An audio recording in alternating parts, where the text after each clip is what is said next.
60 पूर्ण झाल्यानंतर सुद्धा असं नसतं की आपण अगदी फार काही वृद्ध झालेलो आहोत आणि आपल्याला आपली जी एनर्जी आहे ती चांगली असते, उत्साह खूप चांगला असतो, आपला फिटनेसकडं लक्ष देण्यासाठी आपल्याला खूप वेळ पण असतो ह्या वयामध्ये आणि आपल्याला असं वाटतं की आपण आपल्या स्वतःकडे लक्ष द्यावं.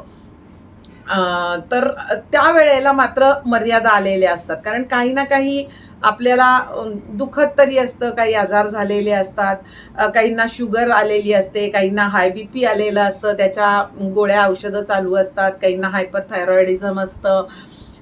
असे काही ना काही प्रॉब्लेम्स असतात किंवा महिलांना सुद्धा या वयामध्ये मेनोपॉज झालेलं असतं, म्हणजे पाळी येऊन बंद झालेली असते.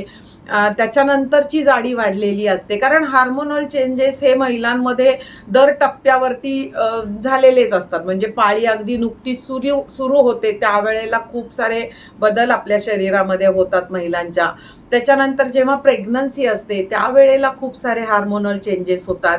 त्याच्यानंतर डिलिव्हरी नंतर सुद्धा खूप सारे चेंजेस होतात आणि अगदी 50शी नंतर पूर्ण व्हिडिओ पाहण्यासाठी लिंकवर क्लिक करा आणि नवनवीन अपडेट्ससाठी लाईक, शेअर आणि सबस्क्राईब करून बेल आयकॉनवर क्लिक करा.